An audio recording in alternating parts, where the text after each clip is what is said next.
Hello and welcome to the Ghostly Bear Games video blog. We record our day-to-day meetings as we work on our first game, In Search of a Home. These are unscripted, lightly edited segments from meetings that cover engineering, production, and design. Let us know any topics or questions you might have in our Discord. Thanks for watching. Okay, so for quick context, for those that have seen the previous faction implementations, the previous versions were an attempt to, well, maybe attempt is a strong word, a stab at the dark of creating a simulation of a political system, a political economic system where there are things that would move outside of your control to feel like that you just, you were in the mix of a political system. Wasn't very confident in that design, and walking through the player experience that of with Will made me just realize how opaque it is, and just how kind of well rough it would be to get that to a place that felt balanced and got the experiences we wanted out of players. So, having discussed that thoroughly, I backtracked and made a much simpler system that should still hit on a lot of the notes that we wanted from feeling like you're being pulled at all sides by these factions while trying to maintain relationships with them, making allies and enemies, and feeling like you're getting special actions at a pace, while also adding some elements that Ant and I had talked about creating very clear levels, or like moments where you feel like you've gotten a sense of progression throughout our game and kind of like points you towards continuing down our game, not only looking forward to trying to win, but looking forward to the next council meeting or next set of like powers that you'll get. So to that end, this is the system that I wrote up. Um, so first of all, quests and council meetings. This is going to be a change from the way that we've used quests before. Quests are now going to be a longer term strategic set of goals that are checked in every fourth system. At the same time, we're going to move the way our current quest structure works and change them into favors. Those will be the tactical representation of faction needs and wants from you. So to start off, at the start of the first system and every fourth system thereafter, players engage with faction representatives in a council meeting. So it's gonna probably be like one key piece of art, with like one person or persona from every faction plus you. The idea is to make you feel like you're sitting in a meeting with a bunch of these people giving you a status report, um, slash them talking to you. Uh, each of those representatives will give Seattle you a Crash. long-term goal. Sorry, what was that? Yeah, Was that no, just it me? was Hans No, and you. yeah, we both dropped Discord. Oh, okay. So you're going to be sitting in this meeting room. We wanted to feel like you're getting a status report from a bunch of representatives. Those representatives will each give you a long-term goal they want you to accomplish within the next 3 jumps, checking it at the start of the jump thereafter. Um, and so whenever you complete a quest between council meetings, you permanently unlock a skill path down that faction's ability board, and you essentially move the ticker of your relationship in one direction or the other based on whether or not you succeeded in accomplishing these quests. Um, the point is to get more strategic incentivization into our game. Most of these should be mutually exclusive, but not necessarily all of them. We want you to be able to move down certain paths at the same time, um, or multiple paths at the same time, but they should be hard to do, right? Like you should have to commit significant resources towards each of these quests in order to accomplish them. Um, you won't necessarily be punished for failing to meet a quest, but you may be punished for failing to meet a quest if you ignore all of their favors over the course of those jumps. So I have some listed examples here. These are really rough, but this should help give you a sense of like how hard they might be to start off. So Theacore would be fully scan at least 2 systems by the start of the fourth system. Sodality would be at the beginning of your fourth system. You have morale at content and food at 150 plus. Um, and then yeah, uh, Apex Division have level 2 scanner, long range scanner, and hangar installation. So the first set of quests should be doable, and based on the way that your relationships change with those factions, it gets harder or easier. We can then have the tools to kind of make it a ramping sense of difficulty based on the way your relationships have played out in the early game. And that way we can also have more, tools to tune our difficulty as the run goes on. Are there any questions around this part of the system before I move on? Nope. No. Makes sense. One area here that's a little bit of a flag is that this does mean that if we want to have tone changes and actual narrative tied to this, we will have to create more quests for each faction. I think it's about 7 at the minimum, and probably more like 21 if we want to actually get the tonal differences per relationship status, because there are 5. Well, I'll talk about those in a second. So this is a really large content creation sink. All right. Talking about current quests are now favors. So whenever a player enters a system, each faction asks for a favor, and I mean every single faction. And again, most will be mutually exclusive. When a player completes a favor, their relationship with the faction increases by 1. When a player ignores a faction's favors for 3 consecutive jumps, their relationship with the faction decreases by 1. And so you can see the relationship range. All factions start at neutral, and then they increase or decrease based on whether or not you're completing these favors.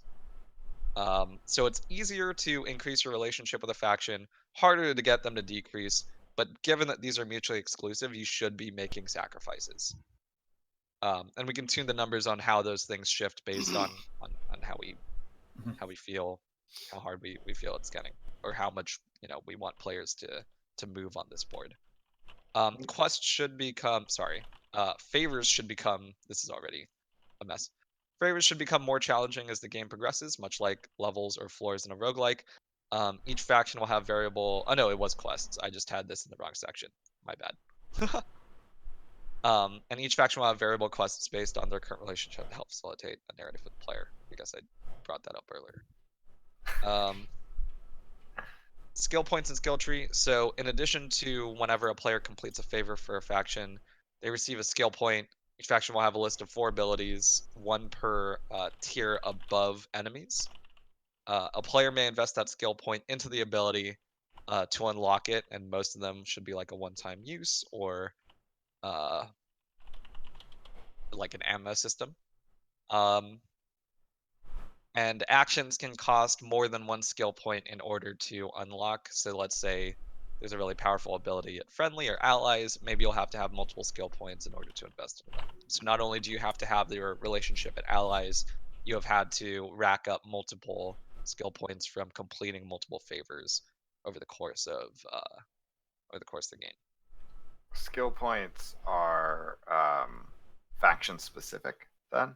Correct. Skill points are faction specific. I guess we can call them skill points, but they probably need to be themed. Yeah. Yeah, that's not a very good name for them. It's not a name when I'm thinking of faction, but that doesn't matter here. I understand the functionality. Yep. Favor. I was just favor points. Sure. Actually, it's probably do a favor favors for you. You do a favor for me. Hey, I'm just I give you I give you requests. If you finish my request, I give you favors, and you can spend favor. Oh, perfect. Done. All right. Spend quid pro quo points. Oh, Yeah, stop! Just nope. Scratch my back we're points. gonna totally have Scratch all my those back. abilities in this game now. Anyways, so this one's a pretty simple one, but I think this gets the point across, right? Like, how do your relationships work with these factions? You have your long-term relationship. You have your short-term quid pro quo. And then those return favors, those return favors get more powerful based on your long-term relationship status. Yes, we did it. We have dating sim in our game.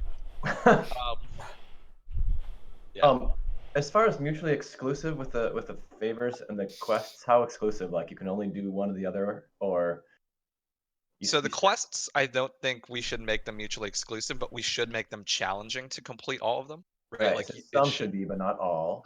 But the favors should mostly be mutually exclusive. To You can only do one favor at a time in that system. correct. Okay. And there may be exceptions to that, but I think that's the way that we can gate the number of actions and powers that a player gets over time. And that way we can, become more.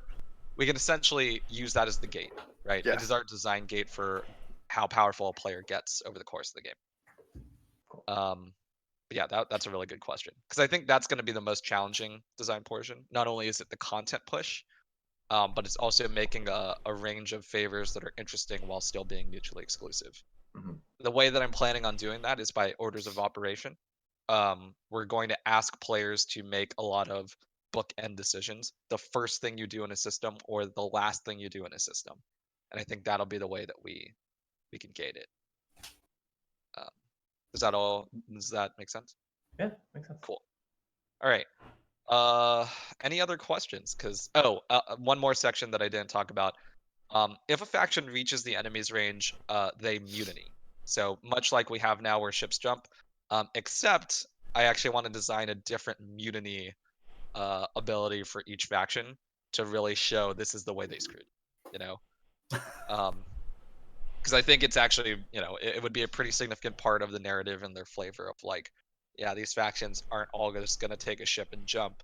That might be something that Apex Division does by, killing a captain and taking a ship. Mhm. But they core, the media is definitely not going to do that to you, right? They're all going to approach it a different way. It also means that sometimes you won't necessarily lose the game immediately when somebody mutinies, versus when you reach zero with a faction, you generally lose. Right. Or not. They I could mean, I give just you want to additional complexity. Yeah, That's good. this additional complexity, and I think it tells a better story. So before I move on to the fun content examples that I haven't redesigned for this system, are there any questions about this or comments, critiques? So probably what's happening is you're doing favors to get skill points. The skill points are going down to like a little, I'm imagining a little button that opens the faction screen. And then at some point, you'll have enough skill points to unlock an ability. And that's probably when we'd put a notification thing on the little button. So it's like, you have an ability that you could get now. So then the player experience is sort of like first time players probably ignoring the favors and accidentally skipping over some of them, like doing some of them. And then at some point they're like, oh, what's this little notification? And they go down there, they pop up a screen and they see, oh, I can buy this ability. And there are all of these other ones. And then they start having a strategic path that maybe leads them down their next game more intentionally. I think we even get a bigger push or like a bigger set of breadcrumbs to that, because I think the in report or the council meetings are going to be a huge driver for that, and a potential area where we can just surface this information to players, force them to skill point. The first one is like, here we go, here's a set of strategic things to try to accomplish by your fourth jump or your fourth system, right? In the Yeah. first one where they give you all of your first quests. The I think that quests. alone will give players a lot of guidance. Like, we're not asking you to do anything harmful to yourself in the first place. So this will help players have goals, short-term goals that should set them up for success for the course of their run. From systems 1 through 3, the start of system 4. When system 4 pops up for your second council meeting, I think then we can automatically show you after like the new slew of quests and your relationship changes. I think the potential at the relationship change stage where it shows like all of the shifting relationships post that jump, that's an area where we can just be like, oh, you have skill points, this is where you can upgrade them now. Okay. And you're Right, not going to because- be in the first council meeting when you're getting the quest, you're not looking at the abilities then. Like, we're not expecting players to be thinking Correct. strategically about abilities yet. Correct, because I think at that point it's not really worth asking them to think strategically about that because they don't have skill points. There's no way to interact with that yet. But I do think it's the area where we start to surface them interacting with that system and then reward them for it by the fourth jump. And then the next runs after that, then they start thinking strategically about it. Or I mean, if they're continuing down their jumps, they keep going. If we do that, I feel like we should balance our early game so most players get to the first or the second council meeting. Agreed. And I think that's something that we talked about, Ant and I talked about a while ago, where it's like, we do want this game to start feeling like other roguelikes in that there are levels, right? And the difficulty ratchets up over the course of the game instead of having the kind of like, well, how do I get past jump 2? Yeah, I think like this is a good way to do these it. council meetings would be effectively you going down a floor in a dungeon in some Yep. ways. Like Hmm. it blocks the time Yep. that you are in different areas. And so, yes, I think we would do that. And I think this is a good way to also push for us to think about how do we design jumps 1 through 3 so that players experience the range of the game without being punished for the rest of the run. Right? Like the long range scanner from this morning, I think is a really good example of like, we should probably have a long range scanner in every fleet, probably have a fuel factory in every fleet. Like maybe the flagship just starts with like, here are some crucial installations. But yeah, anyways, so yeah, that's the system. So we'd One tangent thought. It may be cool if you can only spend favor points at council meetings, because then it gives you a really clear time to look at that stuff Yeah. and think about those decisions. Yeah. I'd be completely okay if that's the point where you are doing that, like spending your favor. You're sitting, it thematically fits that you're sitting around with the council of all these factions, and you're now they're putting it, like the whole thought on when I was thinking this was like why it's not tea time would be they are putting up requests to you, and that's whenever you can also ask favors from them. Like, Yeah, I like that idea also because it's not like you have to think about your abilities tactically. So it's not like mid game you go into the diplomatic sheet and think like, oh, now I should take this ability and use it immediately. Like you're supposed to be thinking ahead. So you get to the council meeting, you have these favor points, and you're like, which one of these will help me in the next 3 jumps? That seems like a better. yeah, cadence. And I Yeah. think it fits better with the way the time of our game works. We can Yeah. pause time for players to think about that during the council meeting. We cannot pause time if they have the dynamic ability to choose those options. Good And point. I mean, I think that already hits on what we were discussing earlier today. It's super frustrating having to having to just sit and read while knowing that the timer is ticking. Yep. Might as well alleviate that. But I still think that it also, the favors being bookended with like order of operations for start of system and end of system, means that we can well, there it went, just lost it completely. Uh-huh. By train. Oh, we get players to not have the immediate rush to start scanning. We have players think about what their first action needs to be based on the context of their strategic relationship with the faction. So are there mutually exclusive favors that aren't scan related? Or is that just the one that we do all I the mean, time? it could just be, it could also be like, tap a fuel or refinery or start building something, like the first action you do in a system is a thing. Like, Oh, I see. Okay. Yes. Yeah. Yeah. So admittedly, they're all until we add more sub economies within our game, economies of action, I mean, they're gonna mostly be similar to what we have right now. Most will be scan related. Some will be perform this action first, but Yeah. So I mean, the thing that I'm thinking of here is, it'd be good to definitely scope this from a minimum immediately needed content set, so that we can get the systems in play but still test and play with it. Because if we're doing the resources stuff kind of in parallel, that's going to open up a bunch of more things to hook into. And so I don't want to go and write all the content and then have it have nothing to do with the new resources. So it's like, what is the bare minimum content we need to test the systems and have this play through and get a feel of like, is this going in the direction we want? And then as resources come online, then we can do the like, okay, what is all the content we need to push this to players? And we should hopefully have a bunch more things to hook into.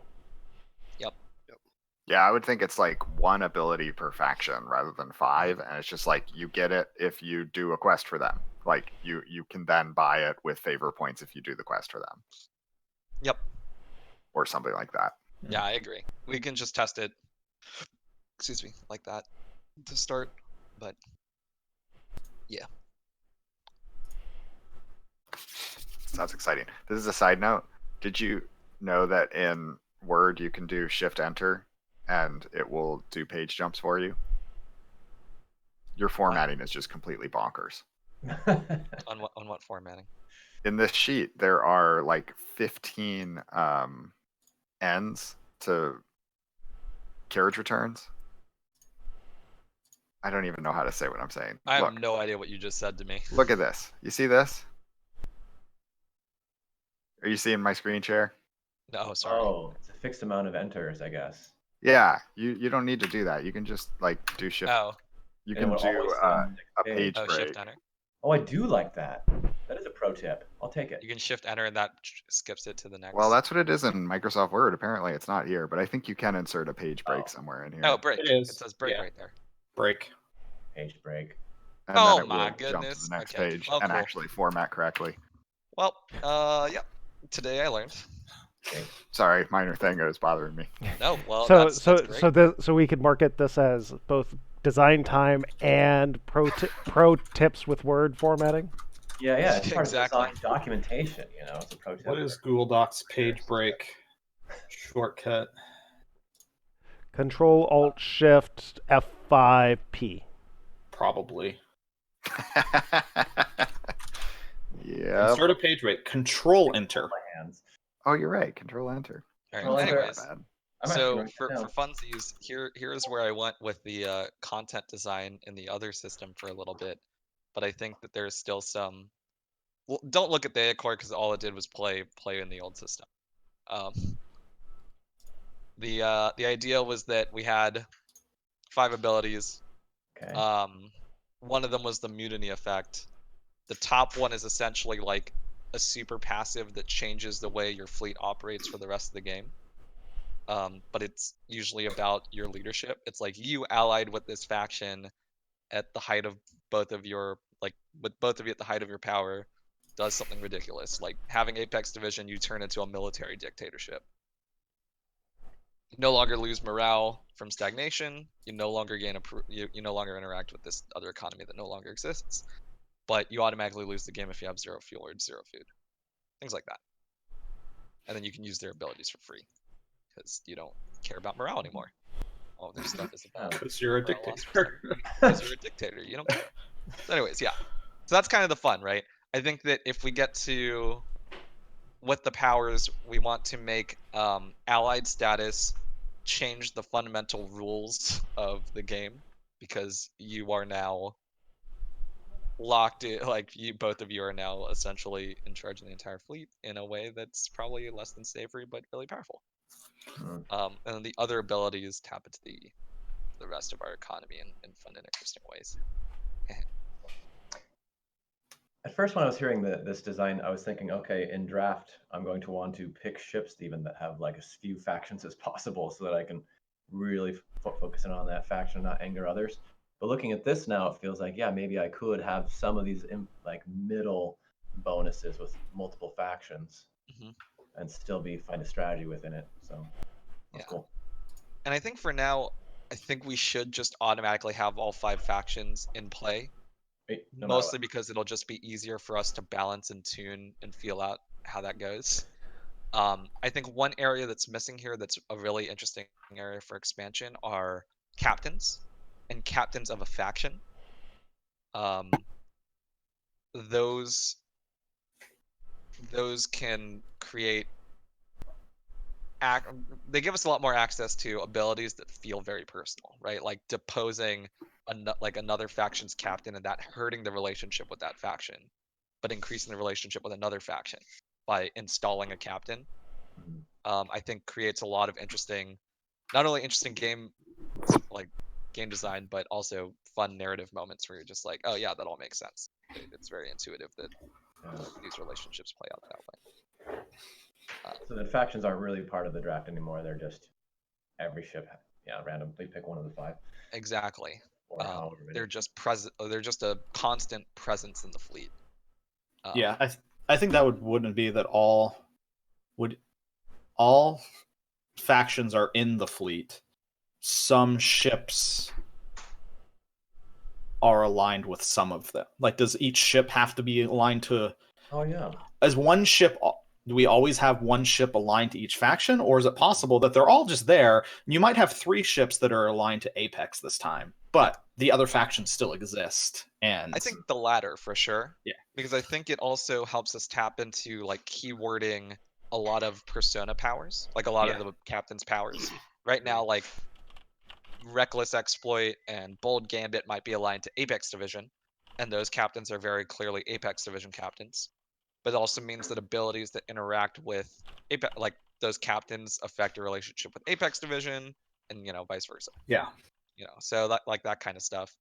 And once we get keywords for more resources, I think it means that we'll have the ability to also start tying having those keywords cross all of our systems, right? Mhm. They'll cross celestial bodies, captains, faction relationships, and then that'll be a lot of interesting interplay.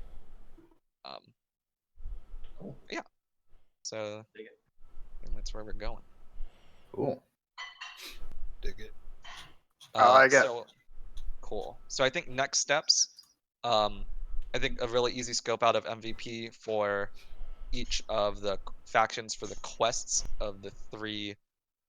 I guess we would have 3 council meetings right now. Pretty much only 2 matter though, because we should probably not have one for the 12th jump, or the 12th system. Yeah, But I do think it's important to have a quest for each tier of relationship above and below neutral. That way we can start having those tonal differences, and then one ability is fine, right? yeah, I would think so right I now. would think for right now. And then as So far one as, ability. as far And as then the we need to visuals- convert all of our Sorry. quests to requests. quests and requests. Yeah, I'll have to think. Yeah, requests, return favors. Quests, requests, and then you earn favors. There's Yeah. got to be a better word for quests. How about It's not- missions? Missions. Done. All right, missions, Yeah, it's requests, Better. and favors. Missions is better. Oh man, what about missions operations? would be the every 4 jump things, the big things. Requests are the in the per system things. Operation. Favors are what you just earn from doing this. What about agendas? Oh, agenda. Ooh, agenda's way better. Ooh, I agree. agenda's great. Okay, so agendas are the top. Good Netrunner. Good Netrunner call out there. Yeah, good Netrunner stuff. And then we have what are the Who's what's a the good mid-tier that we Netrunner decided? boy? Requests are the in Requests. system requests, which is actually what they're called now. And then you earn favors. Favor. Yeah. You cash those favors in for abilities and cool things. Yeah. And the button is labeled Kudu Porkro. That's what I always do with my KW. favors. OH. Yikes. All right. Cool. People are just a commodity. Relationships are just a commodity, right? When get did you cool turn into stuff. Will? Society. To get cool stuff, man. We're all just resources. Yeah. We're going to talk about any sort of like UX or dialog box kind of stuff in a separate meeting, being a design meeting, or Well, one I mean, I think we have, should though, keep going then. was there was council meetings, which I can kind of imagine as having your advisors, and then agendas and such. And then there was the idea of an ability board with your faction standing as being a separate thing that you could pop up. Then I heard, okay, well, we want to tie the actually when you can apply those skills only council meetings. So is it 2 screens at one? How does that experience flow, you think? So I think, actually, I mean, Will had some really good ideas about this in our last meeting. But I do think oh, God. All my ideas last time were about how to get people to look at them. See ya. Gotcha. What? No, you're still here, Brandon. I see you, everyone, moving and wiggling. Yeah, so do I. Am I here? Yes, Yeah. you're here. No, I did lose Brandon. Nope. Okay, I'm back. Okay. Okay. All of my ideas were about how to get people to look at abilities, because the original design, I was worried they would be off in a chart somewhere and no one would ever look at them. But if we have them popping up during the council meetings, I don't think that'll be an issue. Is it 2 screens? Is it basically You get the council meeting. That is at that screen. That happens. You see the requests. You confirm that, and then it transitions to the spending your favors, Yeah. and then you're done. I And then do I feel think- like, though, a player needs to know about the number of favors they'll need. Because, Mhm. like, what I want to do in the...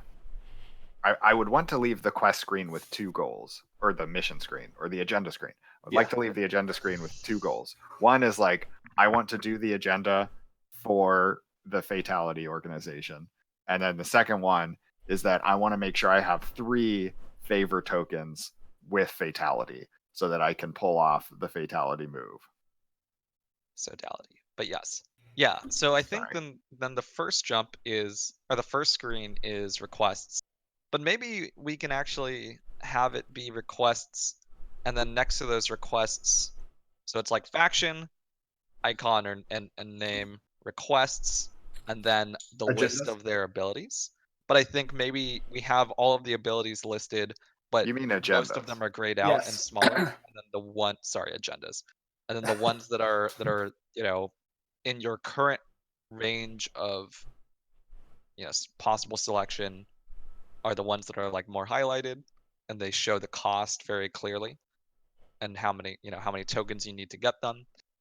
So that way we now have the carrot as well. Right. as You one want would all the say. information present at the same time to make that decision whether or not you do the agenda or not.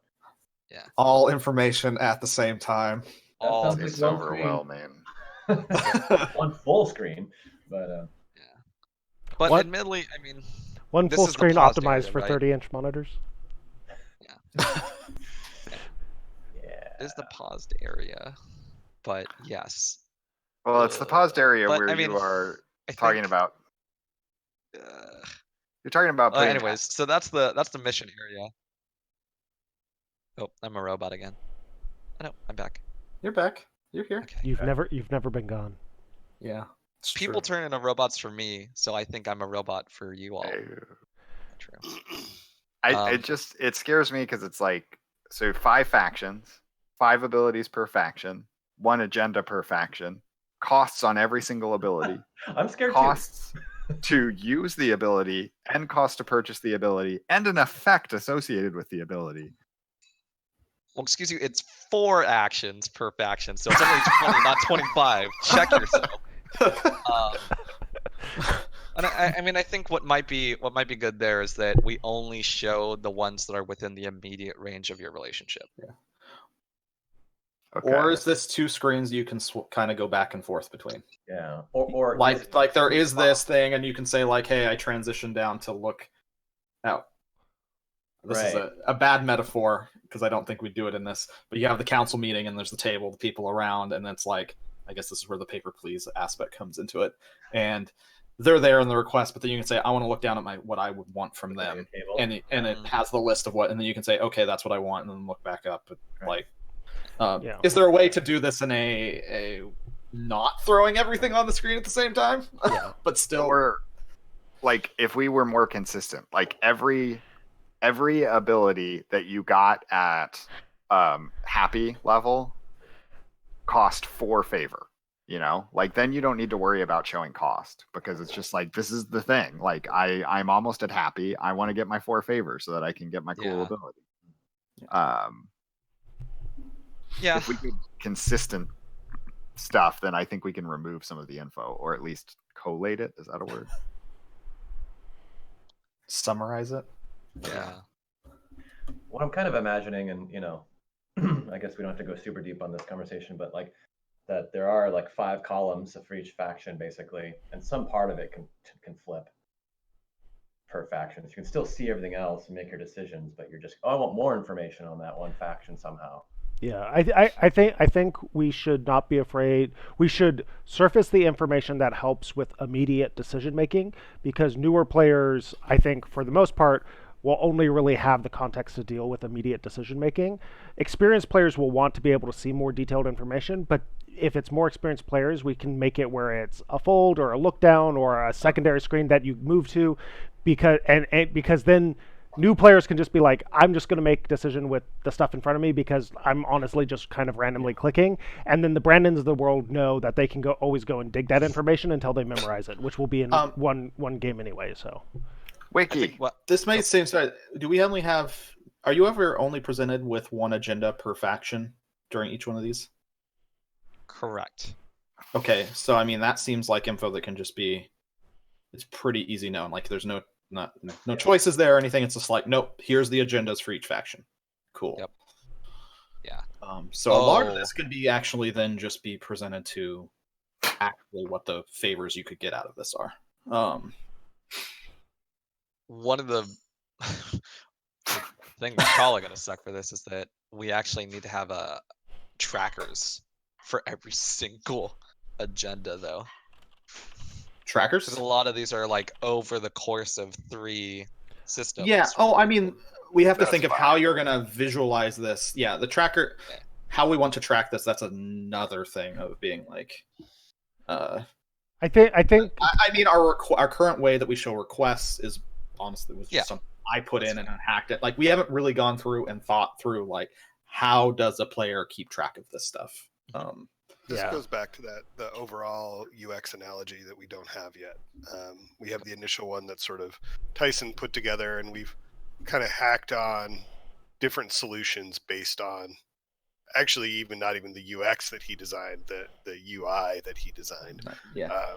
And so that's when we start talking about this, starting to talk about like what is that visual analogy we want to use for the user experience to help inform these things, I think would be really useful.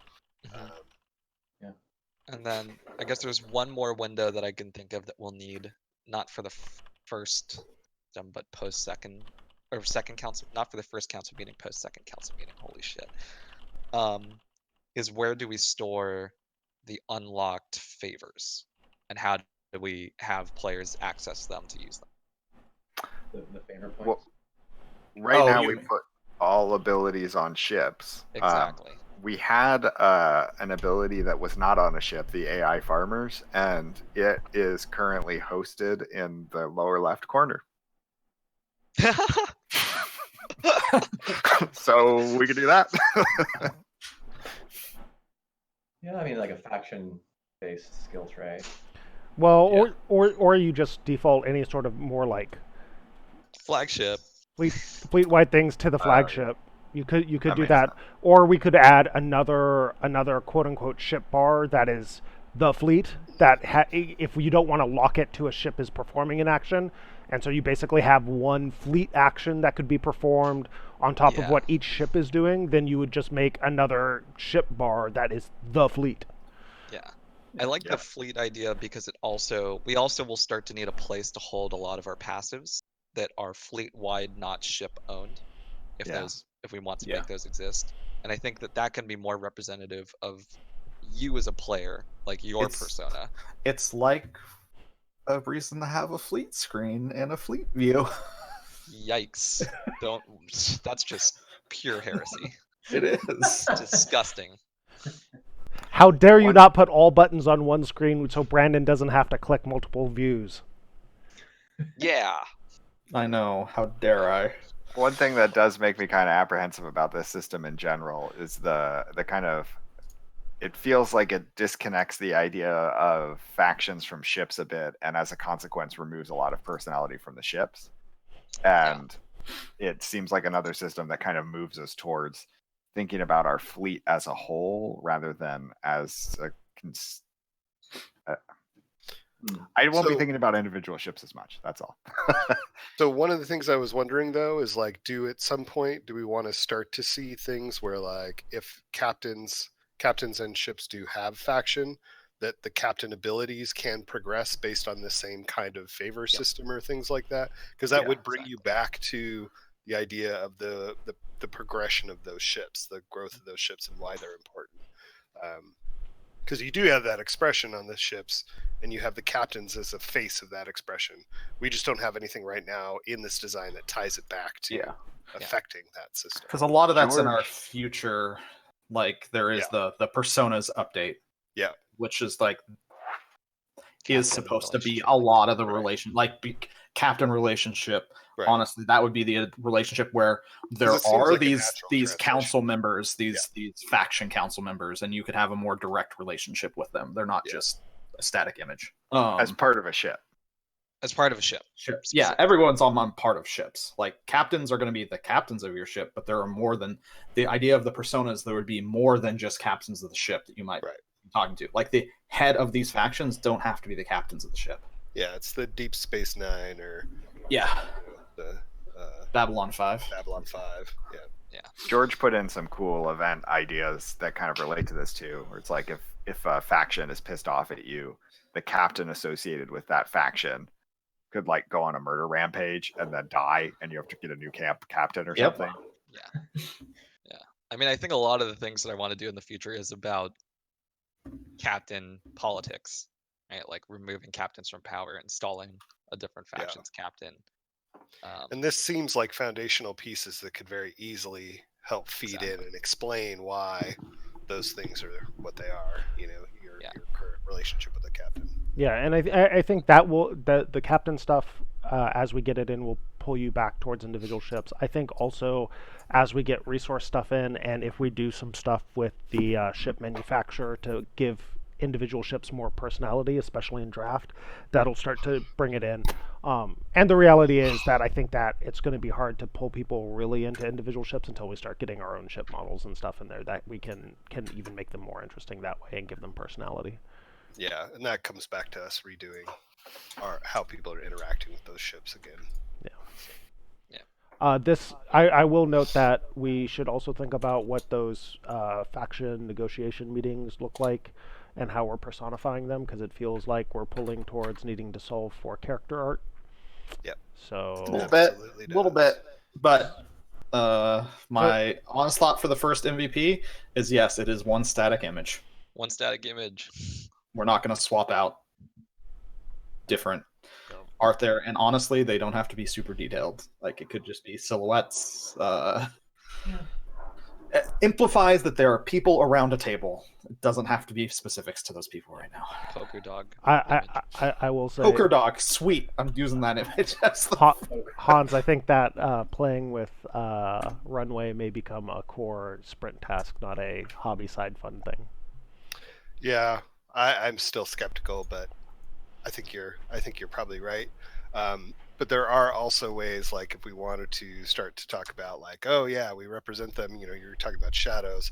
Well, okay, so the semi-transparent holograms don't need a lot of there's ways we could go down the sci-fi tropes to hide some of that if we need to. But you may also, Hans, this is kind of ancillary, but you may also look at in that the other Discord, and the guy Keenan who was talking about it, you may just DM him and be like, hey, I know you mentioned you had a lot of playing around with this stuff. Do you have any tips? Right? Because it sounds like he's dived pretty deep down that rabbit hole.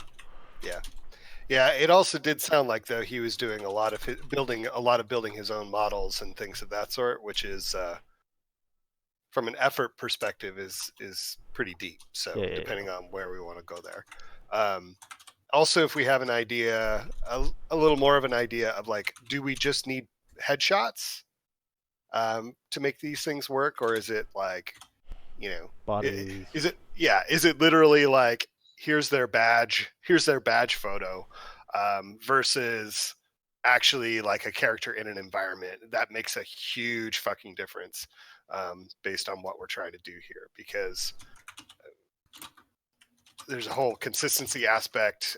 There's a whole like layering into those environments that if we're just talking about like shoving it through a model, we're not going to get that. You know, we're gonna get things that are very divergent, and we have to choose things that are sort of within the same area versus being purposeful in creation and actually like being able to pay an artist or spend the time. So but yeah, let me know if you need some focus in that direction, and I can definitely Okay, I won't do that right now, but I'm like, oh man, I wonder if I could take the UE4 mannequin, put a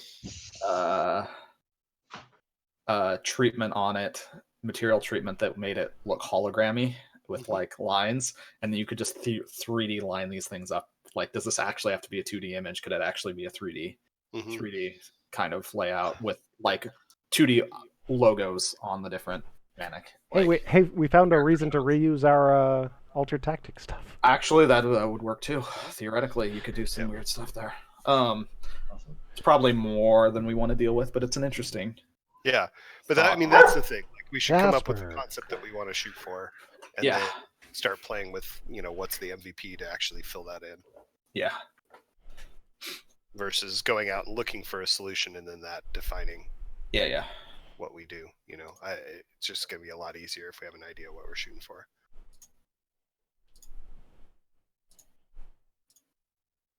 That sounds a lot like Sketch Tyson Sketch. Action figures. Don't worry, I'm in draw mode. See, there's a Cintiq already up in my face. Nice. Cool. So is that design time? Yeah. Yeah. Cool. Awesome. We did it. Yay.